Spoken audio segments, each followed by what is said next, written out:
हमारा टॉपिक है lumbar disc disease. इससे लास्ट लेक्चर में हमने पूरा सर्वाइकल डिस्क डिसीज देखा था कंप्लीटली। सर्वाइकल डिस्क डिसीज तो हमने बहुत बाद में स्टार्ट करा था। उससे पहले हमने कुछ कॉमन पॉइंट्स देखे थे, बहुत सारी चीजें हमने रिलेटेड आपको देख के बताई थी। हमने क्या क्या देखा था, हमने ligamentum flavum, ALL anterior longitudinal ligament, transverse ligament, interspinous ligament, disc और बॉडी के अंदर किस तरीके से क्या क्या सारी चीजें हमारी होती हैं, वो सारी चीजों को हमने कंप्लीटली देखा था। प्लस हमने आपको 3 चीजें और बताई थी। जो मोस्ट इंपॉर्टेंट पार्ट था वो क्या था कि जो डिस्क कैनाल, जो डिस्क आपकी दब रही थी, जो स्पाइनल कॉर्ड आपकी दब रही थी, वो 3 रीजन की वजह से दब रही थी। कौन कौन से 3 रीजंस थे? वो 3 रीजंस हमारे थे। पहला था हमारा ऑस्टियोफाइट्स। ऑस्टियोफाइट्स क्यों बन रहे थे? क्योंकि हमने बोला था हमारे वर्टिब्रा और डिस्क डीजनरेशन में आ रही थी। डिस्क के लिए हमने बहुत प्यारा वर्ड यूज करा था, डेहिसेशन, यानी डिहाइड्रेशन ऑफ डिस्क। जो कल हम वर्ड यूज करा था, तो वो डिस्क और प्लस वर्टिब्रा जो आसपास क्या छोटे छोटे टुकड़ों में टूट के, वो इस वजह से वो कैनाल, हमने बोला था कि हमारी स्पाइनल कॉर्ड रन कर रही है, इस कैनाल में जाके फंसते थे और स्पाइनल कॉर्ड को दबाते थे। तो पहला रीजन हमारा ऑस्टियोफाइट्स था। दूसरा रीजन हमने पीआईबीडी बोला था। हमने पीआईबीडी में उसकी इमेज भी देखी थी। इमेज भी देख के हमने देखा था कि डिस्क किस तरीके से पीछे खिसक के आके स्पाइनल कॉर्ड को दबाती है, ये भी हमने देखा था। फिर तीसरा हमने देखा था लिगामेंटम फ्लेवम भी देखा था हमने, उसकी हमने इमेज देखी थी और उसमें हमने देखा था कि लिगामेंटम फ्लेवम में उसकी थिकनिंग हो रही थी, क्योंकि लिगामेंटम फ्लेवम है वो जस्ट स्पाइनल कॉर्ड के पीछे की तरफ होता है। वो जैसे ही थिक होता है यानी मोटा होता है। क्यों मोटा होता है? क्योंकि उसके अंदर कोलेजन फाइबर स्टोर होने लग जाता है और ये भी एज रिलेटेड प्रॉब्लम है। तो जैसे ही थिक होता है तो वो अपनी जगह बनाने के लिए इस कैनाल को शॉर्ट करता है, तो वो भी स्पाइनल कॉर्ड को दबा रहा था। ये कल का हमारा कंप्लीटली बेसिक था, इससे पहले नहीं है तो वो वीडियोस देख लेना, तभी ये हमें पूरा लेक्चर अपने ढंग से भी पूरा समझ आएगा। ये उसका सेकंड पार्ट रहेगा कि उसके अंदर लंबर के अंदर, क्योंकि जो चीजें मैंने कॉमन आपको बताई थी वो दोनों में कॉमन है। फिर सर्वाइकल को आपको मैंने बाद में करके समझाया था। इस तरीके से अब हम लंबर को देखेंगे। लंबर के अंदर हमें कुछ क्या स्पेशल पॉइंट्स मिलते हैं, बाकी जो कॉमन है वो तो कॉमन है ये कि किस तरीके से कौन सी चीजें हमें दबती हैं। तो लंबर डिस्क प्रोलैप्स में हमें देखना है कि lumbar disc prolapse occur when the outer fibre of the intervertebral disc are injured. ये सारी तरह से अगेन वही चीज है क्या कि ये एनुलोसा फाइब्रोसा थी, बीच में न्यूक्लियस पल्पोसा था। मैंने आपको बोला ही था कि एनुलोसा फाइब्रा डिहाइड्रेट होती थी और न्यूक्लियस पल्पोसा में मोर देन 80% फ्लूइड वाटरी होता था। तो वो सूख जाने की वजह से ये जेटेमेंटल क्या है, ये बाहर निकल आता था और ये जो रिंग्स के स्ट्रक्चर है ये भी टूटने लग जाते थे। तो इसी को तो हम क्या रप्चर बोलते थे। और वो आकर क्या करते थे, जो इधर स्पाइनल कॉर्ड है उसको दबाने लग जाते थे। हमने पीआईबीडी में इसकी एक इमेज भी देखी थी काफी अच्छी सी। पीआईबीडी में हमने इसकी इमेज देखी कि किस तरीके से आकर वो दबाने लग जाता है कि ये जो डिस्क है, ये जो आपकी डिस्क है वो किस तरीके से इसके अंदर एनुलोसा फाइब्रोसा टूट के इसके अंदर से न्यूक्लियस पल्पोसा बाहर निकल के किस तरीके से डिस्क को दबाने लग जाता है। तो ये सारी चीजें हमने कल देखी थी किस तरीके से होता है। तो वही इसमें लिखा है, वही सेम जो जैसे सर्वाइकल में होता है सॉरी, वैसे ही सारी चीजें हमें लंबर में देखने को मिलती हैं। तो lumbar disc disease occur when the outer fibre, यानी आउटर फाइबर का यहां मतलब है डिस्क के आउटर फाइबर। डिस्क के आउटर फाइबर कौन है? एनुलस फाइब्रोसा, बताने की जरूरत नहीं है, एनुलस फाइब्रोसा। और अंदर का इनर मटेरियल क्या है? अंदर का इनर सॉफ्ट मटेरियल क्या है? न्यूक्लियस पल्पोसा। वो तो ये मैंने आपको दोनों दिखाए, न्यूक्लियस पल्पोसा, और दोनों कल आपको अच्छे से बताए थे, ठीक है। Known as nucleus pulposus ruptured out of its enclosed space. वही मैंने आपसे बोला कि जो एनुलस फाइब्रोसा बाहर के स्ट्रक्चर्स हैं वो टूटते हैं और टूटने की वजह से क्या होता है,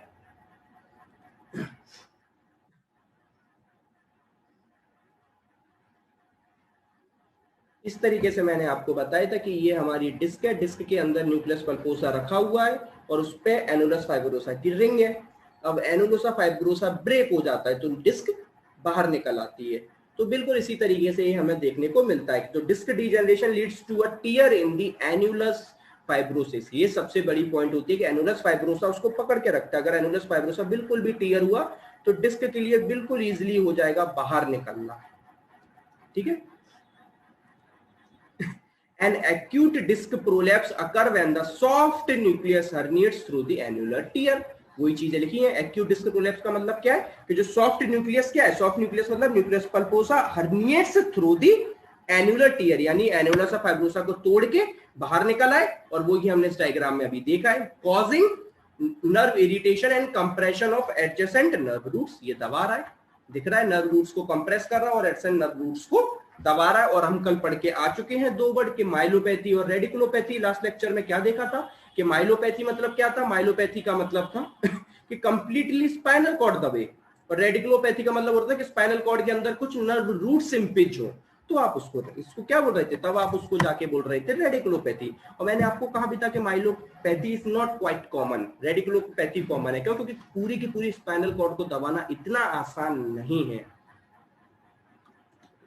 ठीक है, तो आप फ्री फ्रेगमेंट्स ऑफ न्यूक्लियस पल्पोसा में एक्सटीट्यूट एंड लाई अबव और below the level of the disc space, यही हमें देखने को मिल रहा है। अभी क्या मिल रहा है पीआईबीडी में, क्या दिख रहा है? यही तो दिख रहा है कि न्यूक्लियस पल्पोसा का एक छोटा सा फ्री फ्रेगमेंट, पूरी बाहर नहीं निकली, कुछ एन्युलस और फाइब्रोसा का उतना टुकड़ा टूट गया, उससे एक छोटा सा टुकड़ा जो एन्युलस फाइब्रोसा का टूटने की वजह से कुछ अमाउंट ऑफ न्यूक्लियस पल्पोसा बाहर निकला, और उसने क्या करा, एक्सट्रूड यानी बाहर निकला। और वो अब ये दो चांसेस हो सकते हैं, या तो ये हल्का सा ऊपर वाली को दबा सकता है या नीचे वाली को, लेकिन मोस्ट कॉमन जो वो दबाता है वो बिलो दबाता है, लेकिन कभी कभी अबव वाले को भी दबा सकता है। तो क्या एक्सट्रूड अबव और below the level of disc space, disc space ही तो है ये उसका डिस्क स्पेस, और यहां से निकल के या तो ये अबव दबा सकती है या बिलो, मगर मोस्ट कॉमनली ये बिलो दबाता है।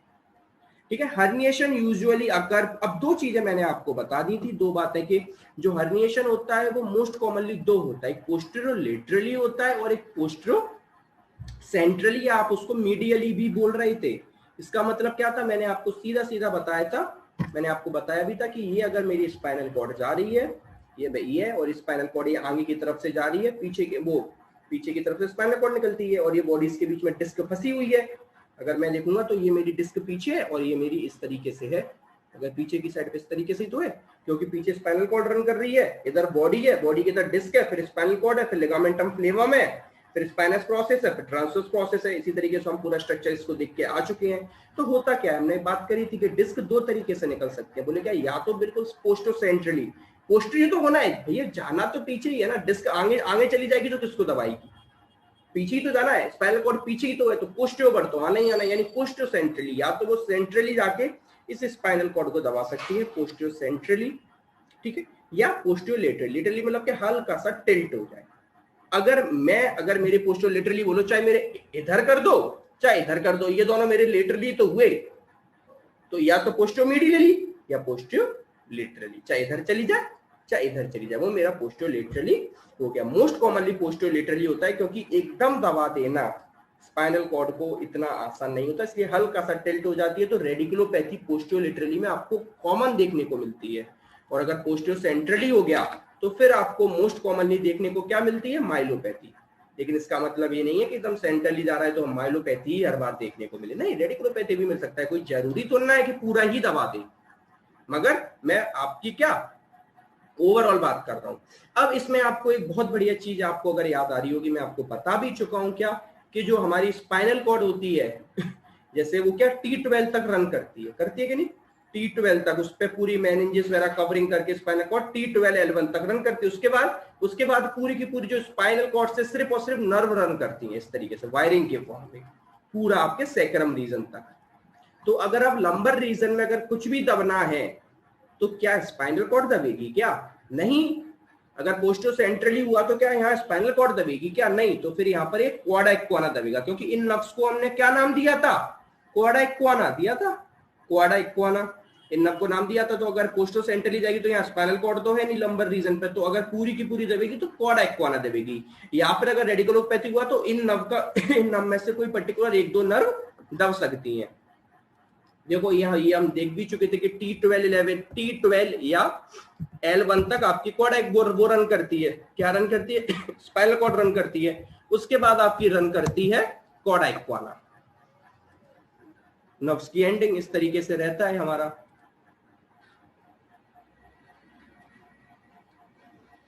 ये देखो T12L1 तक आपकी स्पाइनल कॉर्ड आई पूरी, फिर उसके बाद सिर्फ नर्व्स रह जाती है, उसके बाद सिर्फ नर्व वायरिंग की फॉर्म में जाती है, स्पाइनल कॉर्ड नहीं जाती। क्यों नहीं जाती? कि स्पाइनल कॉर्ड देखो स्पाइनल कॉर्ड ये देखो कितना प्यारा, T12L1 पे स्पाइनल कॉर्ड खत्म हो गई, येलो पार्ट दिख रहा है, फिर उसके बाद सिर्फ नर्व रह जाती है लास्ट तक। तो अगर अब लंबर रीजन में अगर कुछ दबना है पोस्टियो सेंट्रली तो स्पाइनल कॉर्ड तो इस रीजन में दबेगी नहीं, इसलिए ये इंपॉर्टेंट क्वेश्चन बनता है कि नहीं बनता। क्या पोस्टीरियर सेंट्रली में स्पाइनल कॉर्ड दबती है? लंबर रीजन में तो आप बोलेंगे नहीं, स्पाइनल कॉर्ड नहीं दबती। बोले क्यों नहीं दबती स्पाइनल कॉर्ड? क्योंकि स्पाइनल कॉर्ड का एरिया T12 खत्म हो जाता है, उसके बाद कॉर्डा इक्वाना रन करती है। तो दबना वाला जो कंप्रेसिव एरिया होगा वो कॉर्डा इक्वाना होगा। या तो पूरी कॉर्डा इक्वाना दबेगी सेंट्रली, या पोस्टोलेटरली हुआ तो क्या कुछ नर्व दब सकती है। तो आप ये बोलेंगे, ठीक है। डिस्क डीजनरेशन में contribute to hypertrophy and degeneration of adjacent facet joint. ये तो हम पढ़ के आ चुके हैं, हमने बोला डिस्क डीजनरेशन, और हमने फेसेट जॉइंट अच्छे से कंप्लीटली कल देखा है। उससे पहले भी काफी लेक्चर्स में देख चुके हैं कि फेसेट जॉइंट क्या बता भी था, L4 L5 के बीच में बन रहा है। तो inferior surface of L4, inferior articular surface of L4 is found joint superior articular surface of L5। अगर L4 L5 के बीच में हम फेसेट जॉइंट पढ़ चुके हैं, तो उनकी भी क्या हो रही थी, हाइपरट्रॉफी हो रही थी। हाइपरट्रॉफी वर्ड मैंने आपको बताया भी था, क्या abnormal enlargement and degeneration of facet joint. अब आप बोलेंगे सर फेसेट जॉइंट का डीजनरेशन होगा तो हम जानते हैं मोबिलिटी कंप्लीटली लॉस हो जाएगी, क्योंकि जॉइंट्स ही तो मोशन कराता है, उसके बीच में कार्टिलेज रिंग होती है। हम उसका कंप्लीट रिस्ट्रक्चर्स भी कल पूरा प्रॉपर करके हम उसे देख चुके हैं, ठीक है। Sorry, posterior lateral disc herniation usually compress the nerve root. ये तो हम अभी बहुत देर से ही बात कर रहे हैं कि पोस्टीरियर लेटरल जो यूजुअली है वो क्या कुछ नर्व रूट दबाती है। अगर सेंट्रली जाएगा तो मैक्सिमम पार्ट दबेगा। वहां भी हमने 100% नहीं बोला कि सेंट्रली जाएगा तो आपकी पूरी स्पाइनल, अगर सर्वाइकल में तो पूरी स्पाइनल कॉर्ड दब जाए और लंबर में तो पूरी कॉर्ड दब जाए, नहीं, मगर वहां मैक्सिमम चांसेस होते हैं दबने के। और अगर पोस्टीरियर लेटरली हुआ तो बोले फिर वहां पे आपके मैक्सिमम चांसेस होते हैं नर्व रूट दबने के। पूरी स्पाइनल कॉर्ड आपकी, और या फिर अगर लंबर में आ जाए तो कॉर्डा इक्वाना नहीं दब सकती है। तो posterior lateral disc herniation usually compress the nerve root existing through the foramen below the affective level. वो तो होता ही है। एग्जांपल क्या दिया है कि अब ये यहाँ पर एक बहुत प्रॉपर चीज होती है लंबर रीजन में। ये लंबर नहीं, ये जनरली सभी लंबर के लिए मोस्ट कॉमन होती है। क्या होता है ये देखिए, इसको जरा समझने की हम कोशिश करते हैं। क्या होता है, ये हमारी एक वर्टिब्रा हुई, सपोज L4 हुई, ये हमारी दूसरी वर्टिब्रा है L5 है, ठीक है। ये आगे हमारी स्पाइनल कॉर्ड रन कर रही है। अब बार बार मैं आप थोड़ा कंफ्यूज मत होना, जब भी स्पाइनल कॉर्ड बोलूं कॉर्डा इक्वाना समझ लेना, ठीक है। क्योंकि स्पाइनल कॉर्ड अपन किस में बोलते हैं, सर्वाइकल रीजन, थोरेसिक रीजन, उसके बाद स्पाइनल कॉर्ड T12 का कॉर्डा इक्वाना रन करती है। ओवरऑल स्पाइनल कॉर्ड ही बोला जाता है, उसके अंदर कॉर्डा इक्वाना, ठीक है। तो मैं स्पाइनल कॉर्ड बोलूं तो आप कॉर्डा इक्वाना उसको समझ लें, ठीक है। ये आपकी स्पाइनल कॉर्ड रन कर रही है, ये आपकी क्या है बीच में, ये आपकी है डिस्क, ठीक है। अब क्या होगा, डिस्क जैसे ही बाहर निकलेगी या कुछ भी होगा तो इस स्पाइनल कॉर्ड को दबाएगी। तो अब इसमें क्या होगा कि इस पर्टिकुलर L4 L5 के रीजन पे कौन सी नर्व दबेगी? बोले सर L4 और L5 के रीजन पे L4 L5 नर्व भी तो दबेगी, और कौन सी दबेगी? तो मैं पूछूंगा कि पर्टिकुलर L4 पे L4 L5 दोनों दबेगी? तो आप बोलेंगे नहीं, L4 L5 के रीजन पे पर्टिकुलर अगर कोई दबेगी तो L5 दबेगी, ना कि L4। बोले ऐसा क्यों? तो इसलिए होता है जनरली L5 ही दबती है। ऐसा इसलिए होता है क्योंकि स्पाइनल कॉर्ड में जो नर्व होती हैं, जो अगर L4 L5 रीजन पे पहुंचती है तो L4 रीजन की जो नर्व है वो ऊपर से ही निकल जाती है। अगर यहाँ से देखें तो ये, अगर ये रीजन है आपका L4 L5 का रीजन है, इतना रीजन, ये रीजन आपका L4 L5 का रीजन है, इसमें से जो ऊपर की तरफ से L4 निकल जाती हैं और L5 निकलती हैं नीचे की तरफ से। ये इसमें नहीं, ये हर एरिया में होता है। अगर मैं L2 L3 में बोलूं तो L2 L3 में L2 ऊपर से निकल जाएंगे, L3 नीचे से निकले। मैं बोलूं L3 L4 तो L3 ऊपर से निकल जाएंगे, L4। मैं बोलूं L4 L5 तो L4 ऊपर से निकल जाएंगे, L4 नीचे से। मैं बोलूं L5 S1 तो L5 ऊपर से निकल जाएंगे, S1 नीचे से। तो जब भी डिस्क दबती है मैंने आपसे बोला कि वो मोस्ट कॉमनली नीचे की तरफ जाती है। तो जब भी ये डिस्क इस स्पाइनल कॉर्ड को दबाएगी तो ये मोस्ट कॉमनली होता है कि नीचे वाले पार्ट को दबाती है। तो नीचे की तरफ से कौन सी नर्व निकल रही है? अगर ये L4 L5 रीजन है तो यहां से नीचे की तरफ कौन सी नर्व निकल रही है? सर यहाँ ऊपर से तो L4 निकल रही है, नीचे से L5 निकल रही है। और मैंने बोला मोस्ट कॉमनली नीचे की तरफ जाता है, मोस्ट कॉमनली। तो L5 नर्व रूट्स यहाँ आपकी दबना स्टार्ट हो जाती है। इसलिए हमेशा याद रखो lumbar region, specially for lumbar region, कि अगर L4 L5, और देखो मोस्ट कॉमनली लंबर रीजन में अगर PIBD होता है वो दो रीजन पे ही होता है, L4 L5 और L5 S1। और मोस्ट कॉमनली इनमें भी पूछे तो L5 S1 पर। क्यों? क्योंकि हम समझते हैं क्योंकि यहाँ पर जो आपका काइपोटिक कर्व है वो लॉर्डोसिस में चेंज हो रहा होता है। थोरेसिक का काइपोटिक कर्व है वो लॉर्डोसिस में चेंज हो रहा होता है कि नहीं हो रहा होता है? किस तरीके से होता है कर्व आपका? ये आपका सर्वाइकल है, ये थोरेसिक है, ये लंबर है और ये सैक्रल है। ये आपका क्या सर्वाइकल है, ये आपका थोरेसिक है, ये आपका लंबर है। ये कौन सा कर्व है? ये लॉर्डोटिक कर्व है, ये काइफोटिक कर्व है, ये लॉर्डोटिक कर्व है और ये फिर देन अगेन आपका काइफोटिक कर्व है। अब इस रीजन L4 L5 पे क्या हो रहा है? L5 आपका लॉर्डोटिक है और S1 आपका काइफोटिक है, तो ये एरिया में लॉर्डोटिक कन्वर्ट होता है काइफोटिक में। पहला पॉइंट, ठीक है, पहला पॉइंट। दूसरा पॉइंट क्या बोले? ये पर्टिकुलर वो पॉइंट है जहां पर आपका जो लंबर रीजन तक का वेट है वो सैक्रल रीजन को ट्रांसफर हो रहा होता है, यानी पूरा लंबर रीजन तक का वेट सैक्रल रीजन पर ट्रांसफर स्टार्टिंग इसी पॉइंट से हो रही होती है, तो मैक्सिमम दूसरा पॉइंट। फिर सर आप बोलोगे तो नीचे की तरफ भी तो जा सकते हैं, S1 S2 क्यों नहीं बोलते? क्योंकि हमें पता है सैक्रम S1 से लेके S5 तक पूरा कंप्लीटली फ्यूज होता है। सैक्रम S1 से लेकर S5 तक पूरा कंप्लीटली एक बोन होती है, फ्यूज्ड। उसमें हम अलग अलग करके बोलते हैं S1 S2, लेकिन वो फ्यूज होती है S1 से S5, तो इसलिए उसके डीप नहीं जाते। इसलिए जो लास्ट पार्ट है, तो whole sacrum act as a one bone, पांचों उसमें फ्यूज्ड होती हैं। तो L5S1 रीजन इसलिए मोस्ट कॉम्प्लिकेटेड रीजन बन जाता है आपके लिए PIVD और सबसे ज्यादा अफेक्टेड होने के लिए। आप थोड़े भी अगर ओबेस हो जाएं या कोई भी आप हैवी वेट उठा ले, कुछ भी उठा ले, तो सबसे पहले जो अफेक्ट होने वाला एरिया होता है वो L5S1 होता है, मगर मोस्ट कॉमनली L4 L5 दोनों होता है। अगर L4 L5 और L5S1 बोले तो L5S1 ज्यादा कॉमन देखने को मिलता है एज रिलेटेड प्रॉब्लम में, ओवरऑल नहीं, एज रिलेटेड प्रॉब्लम में। Marks my word, age related problems होती हैं तब L5S1 आपको ज्यादा देखने को मिलेगा। बाकी L4 L5 L5S1 अगर ओवरऑल एस्पेक्ट की बात करें तो दोनों बहुत कॉमन है, 95% यही एरिया आपका लेके चलते हैं। तो मैंने क्या बोला था अभी कि अगर L4 L5 नर्व रूट हो रही है, lesion will compress L5 nerve region, और मैं बोलूं अगर L5S1 हो रही है तो S1 दबेगी, ये याद रखना है, ठीक है। ये जनरली लंबर एरिया में मिलता है, मैं आपको बता चुका हूं क्यों, क्योंकि अगर L4 L5 की बात हो रही है तो L4 ऊपर की तरफ से ही निकल जाती है, L5 नीचे की तरफ से निकलती है, ये फंडा है ना। ये L4 L5 ऐसी पूरे लंबर में होता है, तो जो डिस्क होती है वो नीचे वाले को घेर लेती है, तो नीचे वाली नर्व रूट दब जाती है, ठीक है, मोस्ट कॉमनली। मगर कभी कभी L4 L5 दोनों के देखने को मिल जाते हैं, अगर वो नीचे ना दब के बिल्कुल एकदम सेंट्रली चली जाए तो वो डिस्क पे डिपेंड करता है, मगर मोस्ट कॉमनली जो अफेक्टेड एरिया होता है वो विल कंप्रेस दी, अगर L4 L5 में तो L5 को करती है, ठीक है। बट लार्जर डिस्क प्रोट्रूजन और फ्री फ्रेगमेंट में कंप्रेस एनी एडजेसेंट रूट। अब ऊपर वही बात आ गई, अगर लार्जर डिस्क हुई तो वो L4 L5 दोनों दबा देगी, और छोटी मोटी है तो फिर वो L5 को दबाना पसंद करेगी, ठीक है। क्यों? क्योंकि वो नीचे की तरफ है तो वो नीचे की तरफ शिफ्ट करती है। इसलिए मैंने बोला कि कोई ऐसा एकदम मार्किंग लाइन वर्ड नहीं है कि ये है तो है नहीं, बॉडी में आप कभी नहीं बोल सकते ये है तो है नहीं, हर चीज अलग हो जाएगी हर एक लाइन पर, ठीक है।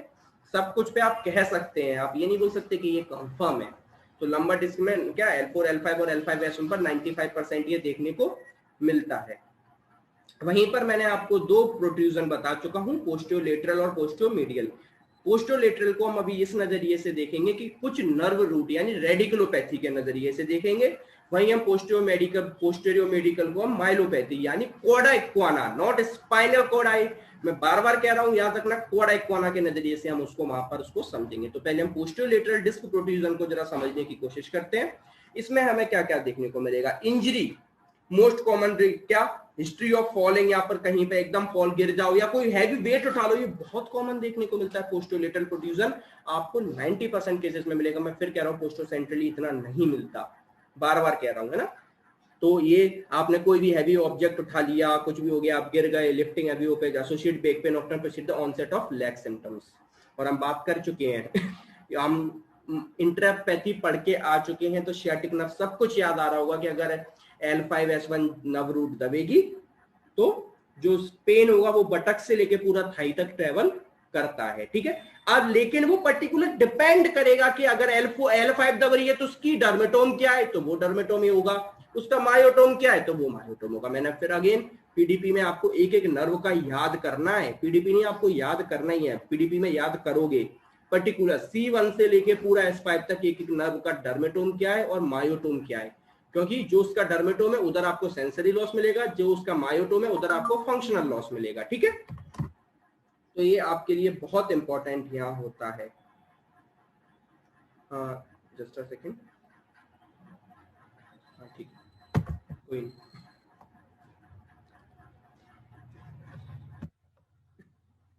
वहीं लेग पेन देखने को मिलेगा।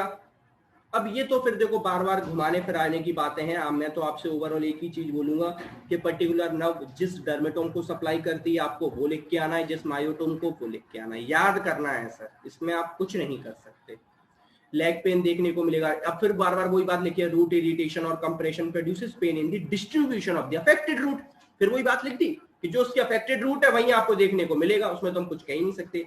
और coughing, sneezing, straining aggravates the leg pain, ये तो फिर वही बात है क्योंकि देखो स्पाइनल कॉर्ड नैरो हो रही है, पीआईवीडी है, डिस्क पीछे की तरफ जा रही है। अब थोड़ा भी खांसेंगे कुछ भी करते हैं तो क्या स्पाइनल कॉर्ड पहले ही नैरो है, तो ये बहुत अच्छा पॉइंट बनता है। क्या बनता है कि डिस्क जो पीछे की तरफ खिसक के स्पाइनल कॉर्ड को दबा रही है, अब थोड़ा भी खांसते हैं तो एरिया तो छोटा हो रहा है आपके खांसने पर, और क्या होता है मसल्स वगैरह टाइट होती हैं और डिस्क और पीछे की तरफ आपको खिसक जाती है, इसलिए आपको और ज्यादा पेन देखने को मिलता है। और जब आप रेस्ट करेंगे, रिलैक्स करेंगे तो आपका पेन कम हो जाएगा। वहीं आप कुछ एक्टिविटी वगैरह करेंगे तो आपका पेन बढ़ जाएगा। क्यों बढ़ जाएगा?